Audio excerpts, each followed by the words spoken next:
Hola, ¿qué tal? Bienvenidas, bienvenidos. Soy Paola Rueda López y te doy la más cordial bienvenida a Equidad de Género es ADN. Hoy con una invitada de lujo, Margarita Rosa Trujillo Turizo, casada con José Manuel Hernández, compañero de universidad, con una hija amada, María Adelaida, arquitecta, pero además, importantísimo, abogada feminista de la Universidad de Medellín, especializada en Derecho Laboral y Derecho Administrativo de la Universidad Pontificia Bolivariana y Derecho de los Negocios de la Universidad Externado de Colombia. Fue abogada de la Secretaría General de las Empresas Públicas de Medellín e incidió para que EPM y su grupo empresarial trabajaran en las buenas prácticas empresariales de equidad de género. Margarita ha hecho varios estudios sobre igualdad, sobre equidad de género para las mujeres. Ha sido secretaria de las Mujeres de Medellín y presidenta de la Unión de Ciudadanas de Colombia, seccional Medellín, de la cual hoy es asesora jurídica y política feminista. Hace parte también de la Corporación Cariño, de la Corporación Mundial de la Mujer. Realmente vibra por estos temas sociales y sobre todo lo que tiene que ver con la equidad de género y el empoderamiento femenino. Pues además, el Consejo de Medellín le otorgó la Orden Juan del Corral en grado oro cuando fue secretaria de las mujeres por el trabajo realizado en favor de las mujeres. Pues Margarita, bienvenida, qué rico tenerte aquí. Gracias, Paola. Estoy muy feliz siempre contigo y hablando de esos temas que nos interesan tanto a ti, a mí y a muchas mujeres y también muchos hombres, gracias siquiera de este país y del mundo. Y el tema que nos compete hoy es política para las mujeres o política feminista. ¿Qué tal? ¿Cómo les parece? Así es que voy a invitar a Margarita para que comencemos con un contexto, porque lo que hoy tenemos, los derechos que hoy tenemos, no eran así antes, no teníamos derecho ni siquiera a estudiar, ni un bachillerato, ni a ir a la universidad, ni a manejar nuestros bienes, nuestros hijos, a ejercer cargos de dirección, de mando, a esa igualdad en derechos civiles, laborales, penales, económicos y políticos. Entonces, comencemos con ese contexto, Margarita, porque hoy muchos de los derechos se los debemos a mujeres como su mamá, doña Rosita Turizo, una de las sufragistas, y que pues hoy tenemos muchos de esos derechos que gracias a mujeres como ella, valientes y sobre todo líderes, pues salimos adelante. Sí, Paola, es muy bonito y muy importante estar recordando también como las luchas que hicieron mujeres que nos antecedieron y que también fueron apoyadas por hombres, no muchos, pero sí hombres que siempre han existido, que han entendido la importancia de esa igualdad de derechos, deberes y oportunidades entre mujeres y hombres. Entonces, como tú decías y recordabas, la política es el arte de hacer el bien. Y las mujeres y los hombres siempre estamos pendientes, pues, de hacerle el bien, no solamente a nuestra propia vida, sino a las vidas que nos rodean, a las comunidades. Entonces, las mujeres en Colombia eh, estuvieron conscientes eh, hace tiempo ya de que no tenían ciertos derechos y empezaron a luchar por ellos, así como los hombres también han luchado por todos sus derechos, igualito, solamente que los hombres lo hicieron primero y luego las mujeres seguimos. Entonces tenemos que recordar una Ofelia Uribe de Acosta, por ejemplo, una mujer bogotana muy importante porque fue una mujer política que trabajó para que las mujeres en Colombia pudiéramos entrar a estudiar el bachillerato y después a estudiar nuestras carreras. También fue una propiciadora que se diera una ley muy importante en Colombia, que es la ley 28 de 1932, que es que darle la posibilidad a las mujeres de manejar nuestro patrimonio, nuestros bienes, y principalmente a las mujeres casadas, que era una cosa rara. La mujer soltera tenía más derechos que la mujer casada. La mujer casada se casaba la mujer y perdía la posibilidad de manejar sus bienes. Y así hasta que llegamos a que queríamos ser ciudadanas. Esas mujeres entendieron que había necesidad de poder participar más activamente en la vida pública del país. Y para poder hacer eso necesitábamos ser ciudadanas, o sea, obtener el derecho a votar, a elegir y ser elegidas. y ya muchas mujeres, porque no son poquitas, son muchas. Uno recuerda algunas, como esta que ya te mencioné, Ofelia Uribe de Acosta, una Esmeralda Arboleda, una Josefina Valencia de Ubac, y Rosita Turizo, por ejemplo, con la Asociación Profesional Femenina y muchas mujeres profesionales de la época, ya las mujeres eran profesionales, pero no eran ciudadanas, eran arquitectas, médicas, ingenieras, odontólogas. Una que me acuerdo mucho, que mi mamá mencionaba mucho, era Marianita Arango, era una odontóloga, también muy pendiente de estar trabajando por estos derechos ciudadanos de las mujeres.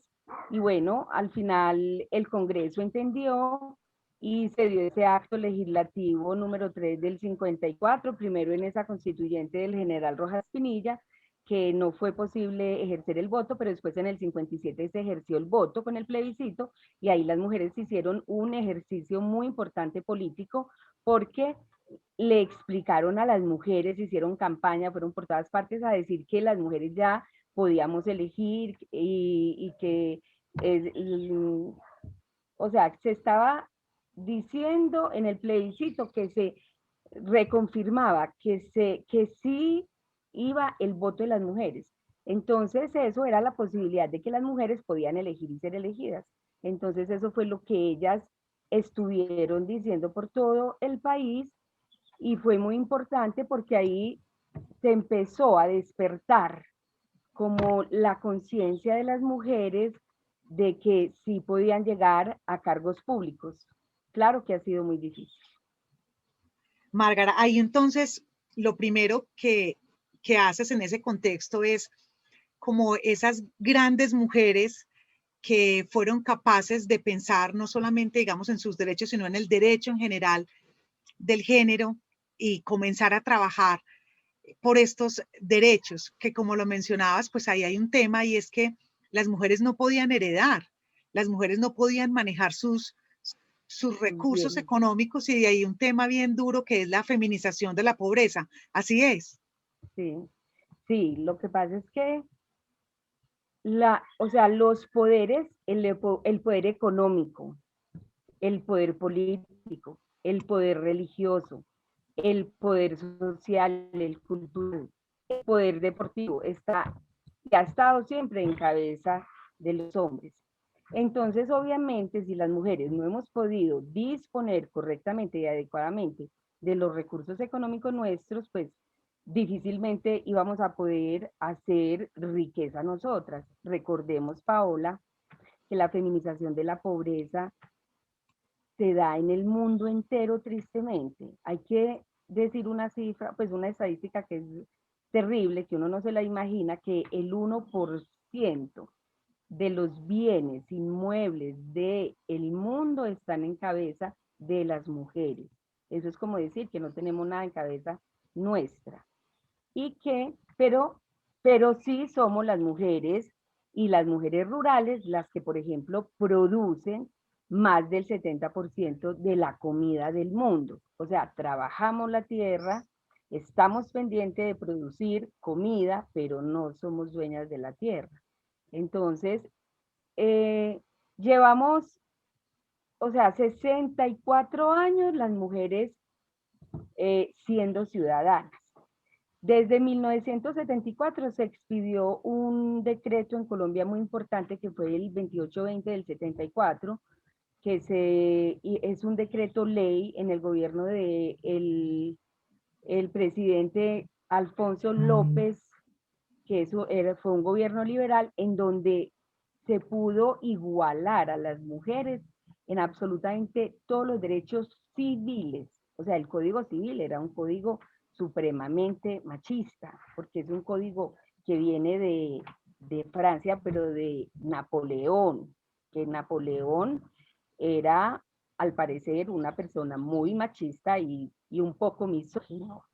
Entonces, nosotros, Colombia adoptó el Código Civil chileno, que viene del Código Napoleónico, y por eso la tarea que hizo la organización Unión de Ciudadanas de Colombia fue una tarea supremamente importante para las colombianas y para Colombia en general, porque fue escudriñar toda la ley de Colombia y empezar a proponer todas las modificaciones y eliminaciones de leyes que eran discriminatorias contra las mujeres. Entonces, Margarita, ya pero hemos entonces, adelantado. si tenemos que en 1954 las mujeres acceden, digámoslo, al derecho del voto, pero solamente se ejerce en el 57, ya podíamos elegir y ser elegidas. ¿Qué pasa entonces cuando hoy todavía vemos en el mundo y en Colombia específicamente muy pocas mujeres en esos altos cargos directivos de la política? Apenas ahora tenemos una vicepresidenta y una escasa participación de mujeres en alcaldías, en gobernaciones, en Senado. ¿Qué está pasando ahí entonces? No, lo que pasa es que, acordate, Paola, que es que el patriarcado no es de ayer. El patriarcado lleva, según las personas que han estudiado este tema, más de 6.000 años instaurado, instalado. Y es una cultura que llevamos muy arraigada, mujeres y hombres. Entonces, eso no es fácil como desestructurar esa mentalidad que hombres y mujeres tenemos. Entonces, vamos avanzando, vamos avanzando. Yo digo que no estamos, no estamos en igualdad total, pero sí se ha avanzado mucho. Por ejemplo, en Colombia te cuento que en 1990, o sea, antes de la Constitución que fue del 91, el Congreso de la República tenía el 2% de las mujeres en el Congreso. Después de 1991, después de la Constitución Política, que se hizo un trabajo muy importante con las mujeres, incluso mi madre, Rosita Turizo, fue una de las constituyentes elegida por el Movimiento Social de Mujeres, y se pudieron, y se pudieron incluir 4 artículos en la Constitución muy importantes, que fueron el 13, 17, el 40 y el 43, en donde se plasmó directamente la igualdad de derechos entre las mujeres y los hombres. Y no solo derechos, sino deberes y oportunidades.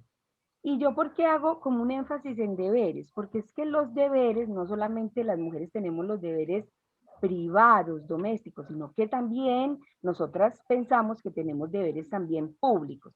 Y los hombres también no solamente deben tener los deberes públicos, sino que ellos también deben tener los deberes privados. Entonces, por eso igualdad en derechos, deberes públicos y privados y oportunidades. Entonces así las mujeres éramos en lo doméstico, los hombres en lo público, entonces ya hemos incursionado las mujeres más en lo público, pero nos hemos quedado también con las actividades domésticas, pero lo importante además es que las mujeres no solamente ya tenemos el trabajo afuera y hace muchos años, porque la industrialización y las guerras nos sacaron a las mujeres de las casas. O sea, cuando los hombres se fueron para la guerra y cuando la industrialización requirió mano de obra barata, entonces llamó a las mujeres, y cuando los hombres se fueron para la guerra, las mujeres tuvieron que asumir las labores de los hombres para administrar la comunidad porque hombres no existían. Entonces, Bien. entonces, las mujeres hemos ingresado, pero al trabajo en general, pero al poder, el poder es el que más se nos ha rezagado.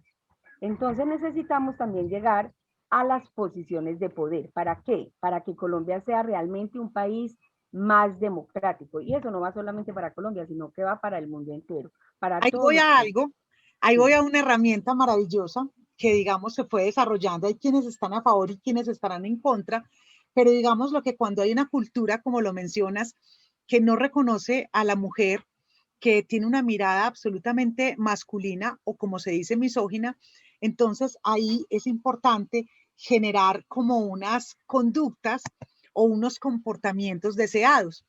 Y surge lo llamado ley de cuotas, que la ley 581 de 2000 habla de un 30% de mujeres en los cargos públicos, sí, la ley 1475 de 2011 sí. de un 30% de mujeres en las listas de partidos y movimientos políticos. Pero no fue suficiente, Margarita. ¿Qué pasó? Porque tuvo que comenzar a trabajarse en esta ley de paridad, incluso Sí. en diferentes países del mundo.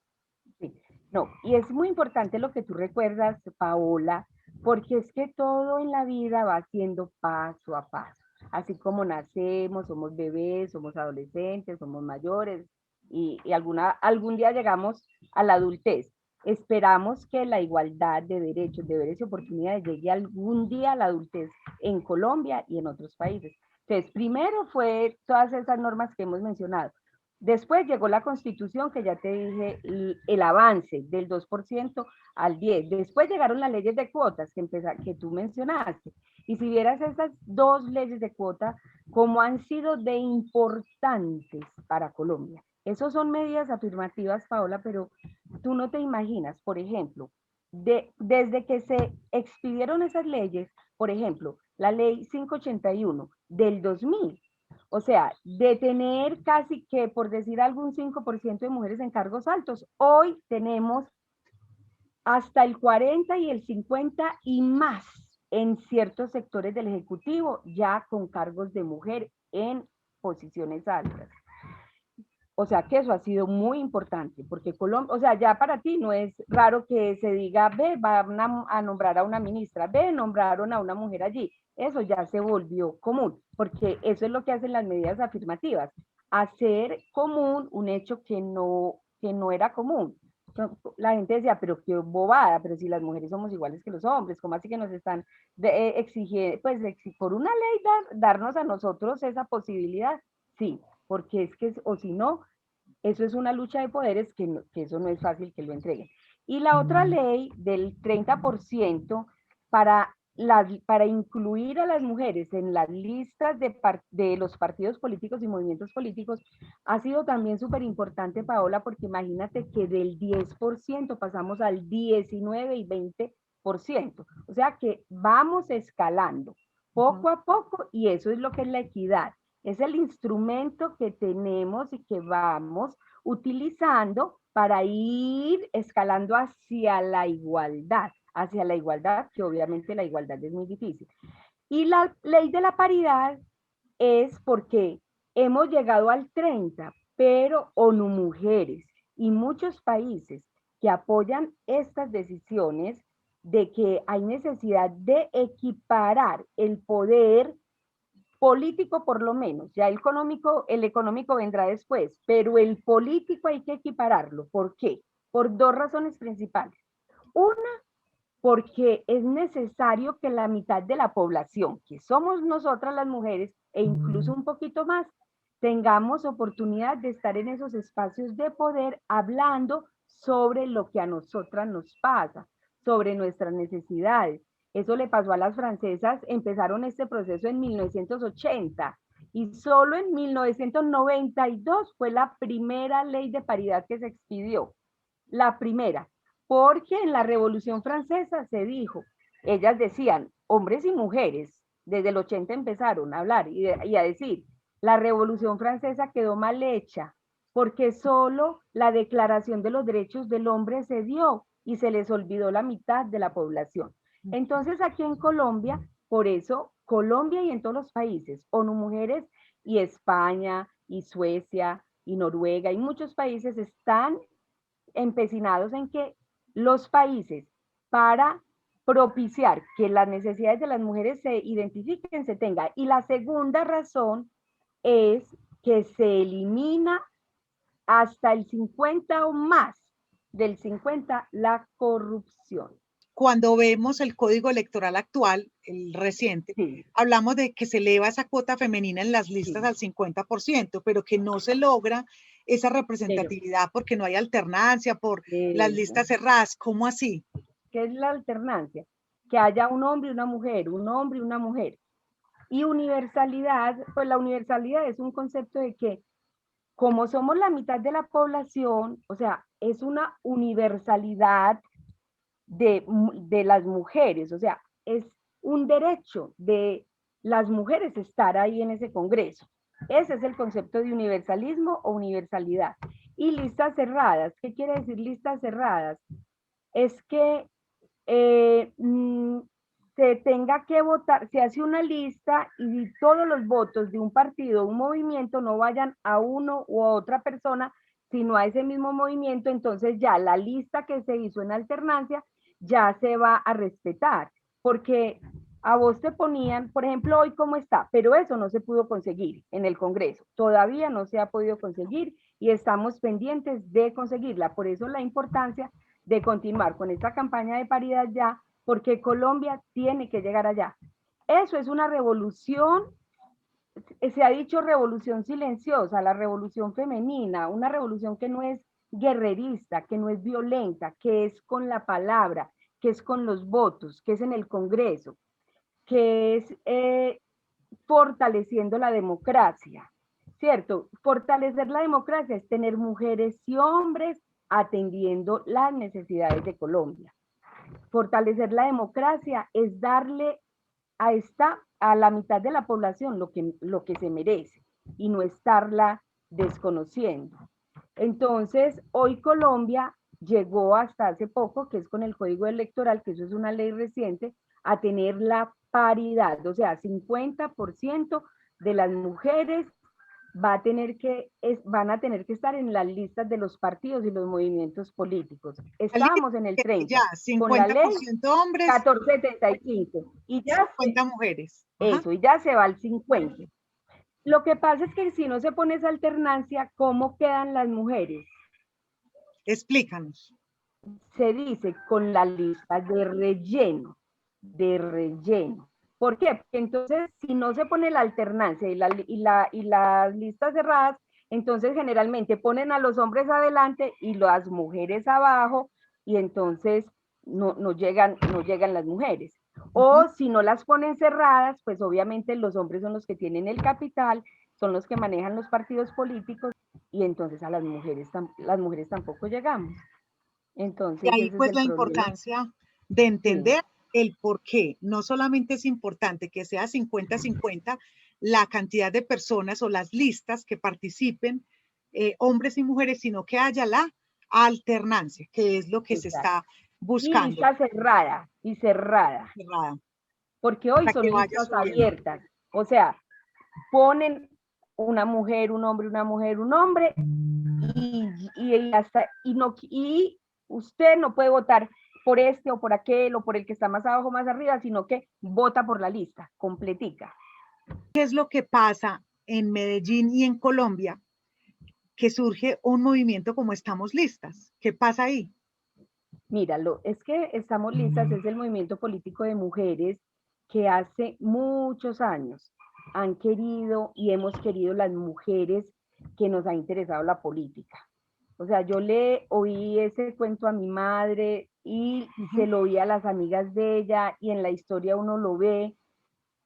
Por ejemplo, una concejala, no me acuerdo en ese momento, la primera concejala de Bogotá decía que había necesidad de hacer partido político de mujeres.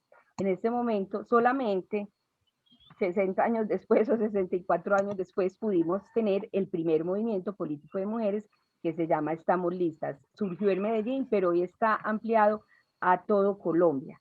Despidamos la entrevista Sí. hablando de la Unión de Ciudadanas y es cómo su mamá, digámoslo, de alguna manera le hereda ese, esa inquietud por lo social, por realmente decir, aquí estoy.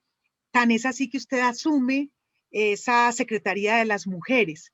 Cuéntenos un poco de esa huella que deja su mamá, ese aprendizaje que le da, de tal manera que usted dice, no, yo me voy a ir del mundo privado, vengo o sí, de estar trabajando en compañías, en organizaciones, y voy a irme a trabajar de la mano de la alcaldía de Medellín en su momento con la Secretaría de las Mujeres. Sí, Paola, es que yo tuve la fortuna de tener una mamá y un papá, porque no solamente fue la mamá, sino que el papá también, o sea, dos seres humanos muy maravillosos. Mi mamá se murió hace poco y mi papá todavía está vivo, pero muy humanos, principalmente muy humanos y muy entendedores como de la humanidad, del ser humano, y mi mamá y mi papá igual, la importancia de ese trato decente, amoroso, igualitario, con equidad entre mujeres y hombres. Ella trabajaba por ese tema y trabajó y luchó por ese tema, pero totalmente convencida. Ella era convencida que eso le agregaría un grado de felicidad y de tranquilidad y de armonía en la sociedad, que por eso era que ella trabajaba por eso, tan intensamente. Y eso me lo transmitió a mí, eso me lo transmitió. Y yo realmente creo eso, yo realmente creo que si se le enseña a los jóvenes, a los niños, una educación no sexista, si se nos enseña a respetarnos, a querernos entre nosotros, si trabajamos en conjunto por lo privado y por lo público, hacemos maravillas. Trabajamos súper lindo y de verdad que seremos muy felices. Y ahora que está Colombia, no nos podemos ir sin hablar de la marcha y el paro en el que está Colombia. Hay necesidad y ese paro en parte yo digo que, y hemos dicho las mujeres, que necesitamos estar las mujeres presentes en las decisiones importantes y en los cargos de poder de Colombia para eliminar todas esas desigualdades, porque las mujeres somos capaces, entre las mujeres y los hombres, somos capaces de ser más equilibrados, más equitativos, más igualitarios. Eso es lo que nosotras queremos, pero necesitamos poder para poder estar allá. Por eso ahorita todo el movimiento social de mujeres decimos no a la guerra. El gobierno tiene que entender a los jóvenes y a las jóvenes. Tienen sus inquietudes. Las jóvenes y los jóvenes también tienen que entender que también muchas personas hacia atrás hemos trabajado y han trabajado para que hoy la situación esté diferente. No vamos a retroceder, vamos a adelantar, hay que dialogar, hay que hablar. Así las mujeres propiciamos el diálogo, propiciamos la paz. Por eso las mujeres necesitamos estar presentes, activas, administrando el Estado también para poder propiciar todas esas buenas condiciones para niños, niñas, para las y los adolescentes, para las y los adultos, para la clase trabajadora, para la clase productora, empresarial. Ese es el llamado. Ella es Margarita Rosa Trujillo Turizo, hoy con nosotros aquí en Equidad de Género es ADN. Muchísimas gracias, Márgara, y a las personas que están viendo esta transmisión. Si le gusta esta temática, si le parece que es relevante, importante, comparta el video. Este es Equidad de Género es ADN. Chao, chao. Chao.